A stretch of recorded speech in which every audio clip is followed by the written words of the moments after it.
Ito ang mga mainit na balita ngayong araw. Eloy Bogres iginiit na impostor ang bagong presidente. Totoong presidente nasaan nga ba? Pilipinas malamarsyalo na hindi dahil kay Bongbong Marcos kundi kay Lisa Marcos. Gle Castro nanindigang nahuli na si Zaldico kahit fake news ito. Malacanang aminadong dismayado sa paglaya ni Zaldico sa Czech Republic. Ekonomiya ng Pilipinas bagsak na, totoong kalagayan ibubunyag na. At John Vic Remulla tatakbo bilang presidente sa 2028. Yan ang mga balita na dapat nyong tutukan ngayon. At kung bago ka pa lang sa aking channel, ay huwag mo nang kalimutan mag-like, comment at subscribe para palagi ka updated sa mga susunod nating video.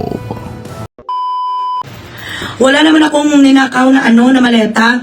Wala naman akong minurder. Wala naman ako pinalutaw sa Taal Lake. Wala naman ako sang heinous crime. Ang kasalanan ko lang para sa kanila sa administrasyon natin ay para sa akin, in my own opinion, in my analysis. Ang naga-exist ngayon nga presidente ay isang impostor na ang totoo nga presidente ay Taishi na. Bakit ko nasabi yan? Tingnan nyo naman ang mga ngipin, hindi pareho. Ang isa ka naga-exist na impostor ang ngipin, taliwis, sharp. Ang isa naman ka ngipin, square. Tapos ang isa ka tinga sang impostor nga nagapakuno-kuno, presidente, wala maraming lines kag curves. Ang isa naman niya, puro lakat curves kag lines. Di yun ang opinion ko, gawin nyo kuya kriminal.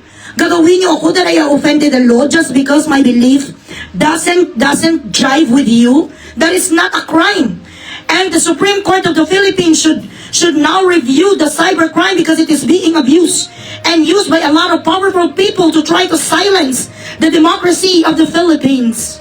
The Supreme Court has to do something about it and needs to put pressure on the administration. You are the last resort of the Filipino people. When democracy is being silenced now by everybody that is sitting in a position. Democracy is no longer practiced in our country. The freedom of speech, the freedom of opinion, the freedom of feelings, the freedom of emotions and points of view is no longer free because apparently our government does not like when you criticize and when you try to question and challenge the way they govern us Filipinos who actually voted and put them in their fucking position. The democracy that was given to us by our ancestors, the inherited rights that was given to us by our forefathers, by Jose Rizal, by Bonifacio, Andres Bonifacio, by Aguinaldo, by so many forefathers including Lapu-Lapu and every fucking dato that was before us who fought the Japanese, who fought the Americans, who fought Spaniards, who fought a lot of colonial people, who wanted to evade Philippines is no longer in existence. Right now, anybody that goes against our government is being silenced by over-tripping and power-tripping us. Our tongue right now is being tied by those people who happens to hold the power in Malacanang. Those people, ordinary people, mothers, children, brothers, friends, everybody who does not condone this corruption in the Philippines is being silenced. Democracy is already dead. This is what I've been telling you, my people. You, my kabayan. This is already martial law in the Philippines. Look what is going on right now. If only Miriam Defensor Santiago, the president that we never had, is alive today, she is going to lambast and put everyone who is abusing our right to speech in a proper place. Sa panahon ngayon, wala na tayo sang karapatan para kusyonin, para ikritiko ang mga nangyayari sa ating bansa. Hindi na ito tinatawag na demokrasya ngayon. Tinatawag na ito ngayon na martial law dahil ang nakaupo na asawa ng ating presidente ay isang diktadura. They do not want the Filipino people to speak their minds. They do not want the Filipino people to be observant and opinionated. They do not want us to tell them that we do not like how they demonstrate democracy now. That we are opposing to the corruption that is going on now. That we question ghost projects, ghost employees. That we are questioning where the hell is the fucking taxpayers' money. They do not like that. Every time we open our mouths and ask them, why the fuck we could not get socialized medicine? Why is it that there are so many students who couldn't go to school? Why is it that our commodities is so high? Why is it that the crisis in the Philippines couldn't be solved? Why is it that of all the Asian countries, Philippines is the only country who needed to raise prices of gasoline? They have no fucking answers. Why is it that the real criminals right now could not be subpoenaed, could not be called to Senate, Quadcom, House of Representatives? Why is it that the 18 Marine statements could not be fucking heard in a forum? Instead, they took the testament and affidavit of a criminal who kidnapped someone, fucking murderer. Now, this is the situation of our country. The words of a criminal, a convicted criminal, outweighs the affidavit of those Marines who took an oath to protect our Constitution. Criminals now are better than people who work for our civil defense. Ordinary people like Eloy Bugres and the rest of the vloggers who tries to defend our Constitution and democracy and speech are being belittled, being threatened and demoralized, marginalized just because we oppose our government. Ito ngayon ang nangyayari sa Pilipinas. Bawal magsalita ng hindi gusto ni Satanas. Sa dinami-dami ng problema ngayon sa Pilipinas, walang ibang ginawa ang mga supot ng mga taga-NBI at maraming kabit, kundi ang pakinggan kung ano ang nangyayari na sa social media. Wala na siyang binabantayan, kundi kami dito ng mga nagsasalita ng aming karapatan. Bakit hindi nyo tugisin ang mga bilatsing Iloy, mga landloloy, mga supot, kag mga palaktot ng mga taga-NBI numero 1 din kayo ng mga hold up me? Kukunin ko no ang mga drug lord pagkatapos ang mga shabu kag mga cocaine binibenta nyo ulit. Reseller ng Pilipinas ang NBI sa lahat ng mga katakot-takot na krimen. Except na lang talaga sa mga tao nga mga honorable talaga. Kag hindi gagawa ng mga krimen, but most of you, majority, are doing crimes as well. The 7 sins for that matter. There are many fucking things that you need to resolve in our country. To give solution to poverty, to give solution to rape, to give solution to fucking robbery, hold up. So many, unemployment, education, health. Pero wala kayong ibang ginagawa. Kundi, ang bantayan ang mga tao na nagsasalita ng mga kritisismo sa inyong amo nga impostor. Why is it now being categorized that an opinion and belief and the belief of someone ordinary citizen is categorized as a crime, as a mistake, as a fault, something that I could not use anymore? Who are you to dictate the way I feel and the way I think? Who are you to tell me how to think? The way my brain produces thoughts is no longer your fucking business. My own fucking shadow and my own conscience could not even dictate how I think. Paano niya masasabi na ang opinion ko, paniniwala ko isang krimen? Kailan lang naging krimen ko ng paniniwala ko na lahat kayo ay mga bot at mga inutil dyan sa NBI? Sa dinami-dami ng mga kriminal sa Pilipinas, si Julie Defensor ang nakita nyo at mga anak ni Speaker Mike Defensor na walang ginagawang mali. Walang ninakaw sa Pilipinas, nagkataon lang na sila ay nagmamay-ari ng complex na nirentahan sa mga bilatsing Iloy na mga renters nila. You build up fucking cases and fishing expedition to put people who does not condone to whatever fucking corruption that the government is doing today. Binibigyan nyo ng mga kasalanan ng mga DDS dahil ayaw nyo ang aming pagsasalita because you could not handle the truth. Ayaw nyo na malaman ng mga tao kung ano talaga ang nangyayari. There are so many people who are tongue-tied who could not fucking speak their minds. We are their voice. Vox populi, vox Dei. The voice of the people is the voice of God. You dislike and you are displeased when you meet someone like me, like the rest of the people who could actually speak. So ang gusto niyong gawin, takutin kami para bilaksing Iloy isipin ang aming bibig. Hindi mangyayari yan. Ang ina. Porkwa na nag-aral ako. Porkwa na ako ay may dugong Spanish sardines. Mahal ko ang Pilipinas, mahal ko ang aking mga kababayan. Sasabihin ko ang mga bagay na hindi kayang sabihin ng mga tao na mas ordinaryo kesa sa akin. Mas magnanakaw kayo kesa sa amin lahat. Mas iskameres kayo kesa sa amin lahat.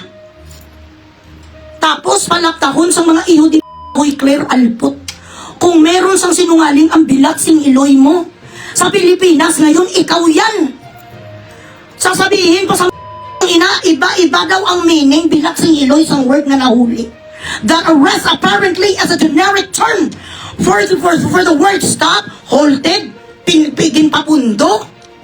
Who the told you this and where the hell did you go to school? Saan paaralan ka nagpuntang di pa ka na ang meaning sang aresto na tinatawag bilaksing Iloy ka? Pinundo lang, halted, stop, in question. Wala sang ibang meaning bilaksing Iloy ang nahuli kundi aresto. It is not even generic, it is specific. Sasabihin pa sang diputa, totoo naman ang sinabi ng presidente. Nahuli si Saldeco, youth pa. No matter how you try to beat around the bushes and you try to fucking flinch and flip and twist your words, there is only one meaning. Sa salita nga nahuli. So anong ibig mong sabihin? Pag ako pala ay manghuhuli ako ng bilaksing Iloy na isda, sasabihin ko lang ako ay magpapastop ng isang isda para prituhin ko mamayang gabi at kakainin. Pwede ko palang sabihin yon. Ang isda pala dyan, nandito tayo ngayon sa dagat. Pakistop naman ang isda kasi priprituhin natin. Pwede ko palang gamitin ang term na yon. Hindi ko gagamitin ang term na maguhuli tayo ng isda ngayon. Hindi ko pala ikakatch ang isda, ipastop ko na sila. Stop in the name of love. Kasi pareho naman palang miling bilaksing Iloy. O sa lahat dyan ng mga fisherman, sabi sang gwapa-gwapa kag matalino nga si Claire Kalog, pwede na ngayon gamitin guys ang term na stop. Tumigil ka isda sa ngalan ni Claire Sinto-Sinto dahil mamayang gabi ay kakainin kita ay gagawin kitang prito. Chicken, stop running. Punta ka dito sa akin, hindi kita pwedeng i-catch, hindi kita ulihin. Kasi pareho naman ang meaning ng stop, ng halt, ng detain, ng chururot. Chicken, I want fried chicken, stop, in the name of love. Pwede pala yun, na hindi ko gamitin ang salita nga huli. Ano ang meaning sa huli bilaksing Iloy ngayon? Madami na kuno. I told you, and what kind of fucking dictionary are you on? That apparently the word stop, halted, convene, it's just as the same as arrest. The weight of the word arrest and the spelling is way different than hold, stop, concede, convene, and whatever. Huwag mo kaming turuan sa pagiging sinungaling mo at pagkatanga mo para lang mag-try ka nga maglusot bilaksing Iloy sa statements ang impostor mong boss. We went to prestigious schools and we have brains and neurons. Hindi kami tanga na katulad mo ang nakikinig sa you would have to be an idiot. Would have to be an imbecile. If there is a word higher than fucking imbecile, that's you. So ngayon mga isda, stop in the name of love. Pwede ko na kayong sabihan na, oh, huwag gumalaw. Pipituin ko kayo. Pwede pala yun. Hindi mo na kailangan hulihin ang isda. Hulihin ang kasak palalo. Hulihin ang mga palatot. Criminal, stop in the name of love. Hindi, pwede pala yun, kaya hindi ka magabrang, I'm arresting you by the power vested in me. I am arresting you. Pwede pala, hindi yun gamitin. Criminal, stop in the name of love. I am holding you. You need to stop right there so I could bring you to court. Hindi ka na pala maggamit ngayon arrest. Kasi sabi sang gwapa-gwapa kag matalino na nag-graduate sa Harry Potter University ng Alpot na Sinto, maraming kahulugan ang salitang huli. Hindi ibig sabihin na nagsabi ang ating Pangulo noong Abril 16 ng salitang nahuli, hindi ibig sabihin na ito ay aresto. Maraming salita na pwedeng meaning ng salitang yon. Nahuli ay pwede din pinatigil, pwede din question, pwede din na pinatigil siya at tinanong. Nakita ko sa itong papel na ito Ang sinabi ng ating presidente ay nahuli na si Saldico sa Czech Republic. Hindi ibig sabihin na ang salitang nahuli ay aresto. Nahuli ay isang general na termino lamang. Pwede naman itong sabihin na siya ay pinatigil, na siya ay question. Maraming bagay na pwedeng gamitin ang salitang nahuli. At ang ibig sabihin ng ating presidente ay siya lamang, si Saldico, ay pinatigil ng mga taga-Czech Republic. Yun lamang po, at hindi mali ang presidente sa salita na kanyang ginamit. Dahil kami dito sa aming opisina ay mga tanga. Hindi namin alam kung paano gamitin ang isang impormasyon bago namin i-announce. Lalong-lalo na ako na sinto. I don't know how to use words properly, especially in English. I do not know the meaning of the specific word arrest, how I'm supposed to differentiate it from the word stop, hold, convene, or concede. For me, these words are all but generic. Ganun kakatanga. Pagkatapos ngayon, bilat sing Iloy, ginaisa-isa nila sa bagay, okay lang na guys. At least kung may ka sa Pinas, ako doon level up. May sariling diksyonaryo kami dito sa Presidential Communications Office. Wala kayong pakialam kung iba-ibahin namin ang meaning ng mga salita. Dahil kami ay nanggaling sa mababang paaralan ng Tarlac at Ilocos Norte. Wala kayong pakialam kung para sa amin ang nahuli, ang pinatigil at ang aresto ay isa lamang ang kanilang ibig sabihin. Wala rin kayong pakialam kung gusto namin gawin itong laruan ang inyong mga emosyon. Kung gusto namin magpabuang-buang at mag-inadik, wala na kayo doon. Habang ako ay bilhin at hindi ko masyadong mabasa ang aking binabasa for a while. Ang presidente ay isang impostor. Ay, bakit impostor? Sandali, mali po ako. Magkaiba ang itsura ng kanilang tenga. For a while, ang ngipin ng dalawang impostor na pinapakita sa TV ay magkaiba. Bakit? For a while, guys.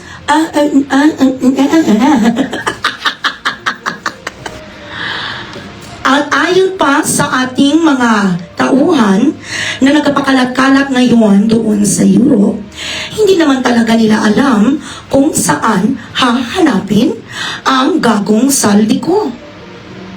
Wala kaming lead kung tutuusin. Kami ay nagtatanong lamang sa spirit of the glass. Minsan tinutopa ang spirit of the glass. For a while,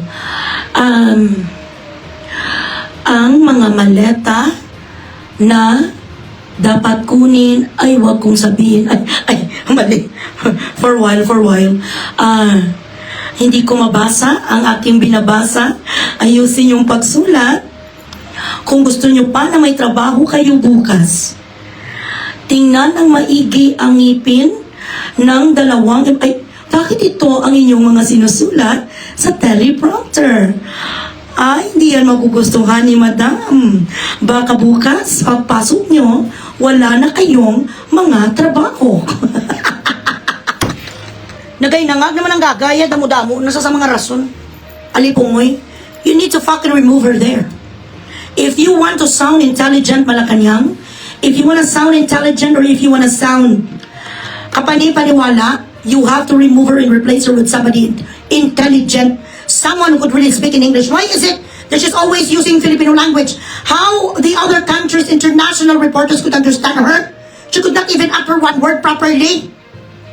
Why did you even hire someone na Digimon?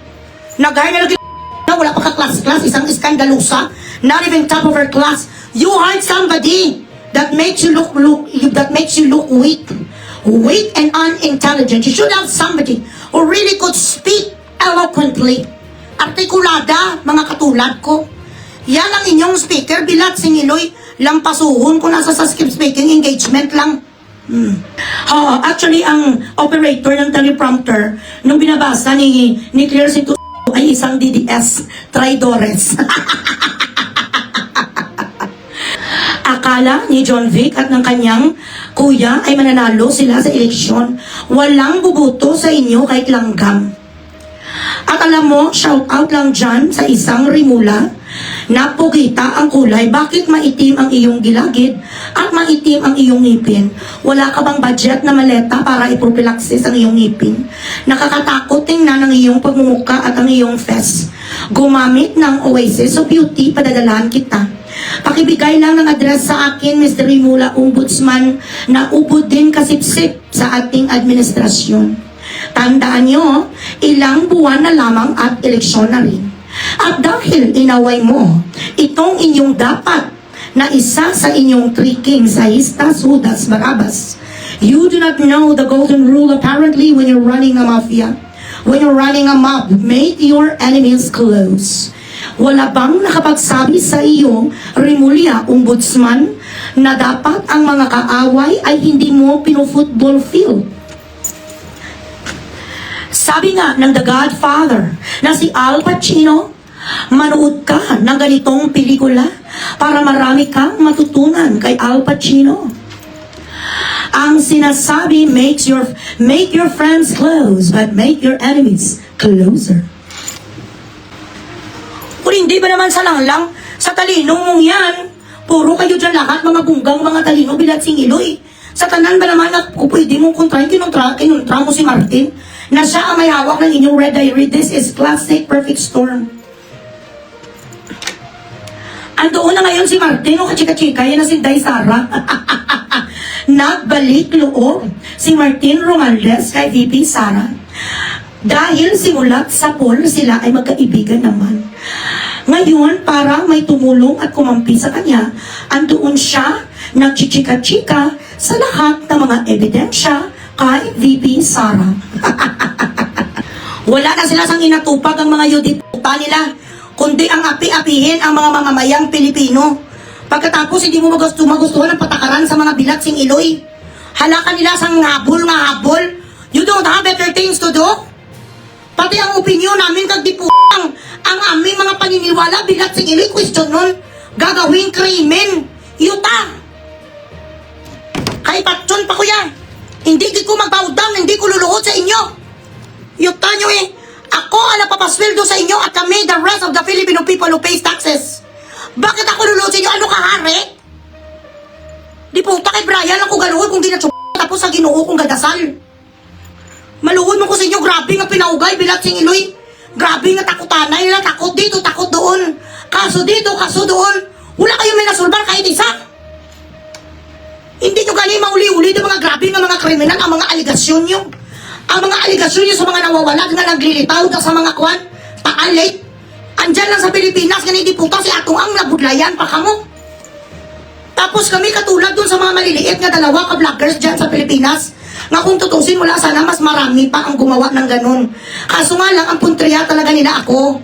Dinagdag lang nila tong dalawa kabakla na wala kalaban-laban. Sa dalawang bakla dyan, kung may pamasahe na kayo, umalis na kayo sa Pilipinas. Punta na kayo sa mga kaibigan nyo kung saan man kayo pwedeng pumunta. Dahil dyan, you do not stand a chance as long as sila ang nasa pwesto ba, laban-laban, buwan man lang niya. Panapanahon naman to sa oras na wala na ang amo nyo, bilat sing iloy, lahat din kayo kulong. Kala nyo? Amo gani, ginadinay pa nila. Kabalanon sa mga ginapresent nyo, mga bubo kayo. Kung kumuha na kayo sa tugol, bilat sing iloy, hindi nyo paging pag-diners. Ang una dapat na ginatingnan sa mga tao, ang ngipin sa inyong mga double body. Dapat body double, dapat nag-ask kayo sa mga direktor. Ano ba ang dapat na ginagawa? Nag-ask kayo sa mga scientists. Ang ngipin, tingnan kasi dyan yan talaga ma-distinguish. Nagagaya ang muka, nagagaya ang everything. Ang ngipin, hindi nagagaya. Ba't yung pinabinir yun? Ang isa square, ang isa taliwis, anong isa rectangle? Pinipirahan nyo nga kami bilang sing iloy nga mga pulubi kag mga mamamayang Pilipino tapos kami maghanap buhay di ang ina mali. Hulihin nyo ang mga drug lord na nagapatay sa mga tao dahil sa mga metapetamin. Ang mga rapist ina. Ang mga malalaking sulit kayo nga mga buhaya, hindi sila kanong buhaya, ti ano kayo? Dragon? Hindi sila kanong di mga buhaya, ti anong tawag niyo sa mga iyo di balawis? Okay, hindi ka mo buhaya, anaconda eh. Ayaw nila tanggapin, hindi kami mga buhaya, sabi sa mga bilat singiloy ng mga taga-quadcom. Sa mga House of Representatives, sige. Ibahin naman natin, hindi kayo buhaya, buwalawis, kayo kag-anaconda. Mga ambisyosa, ang mga putso-putso, bilat singiloy ng mga ordinaryo, ng mga tao, yun ang mga sinisita nyo. Bakit hindi mo sitain ang bilat singiloy na impostor yun di puta nga kawatan? Wala ko yan ninakaw sa inyo kay piso. At kailan naging krimen nyo di ang mag-entertain ka dito? Bulaga ni bilat singiloy na sa mga plaza na gitara-gitara. Nagakanta-kanta, binibigyan tapos ako dito bawal dahil nagsasalita ako ng kritisismo sa inyo? Nyota. At yan ang mga trending na balita ngayon sa social media. At para sa mas marami pang video na katulad nito, huwag kalimutan mag-subscribe. Maraming salamat po sa panonood.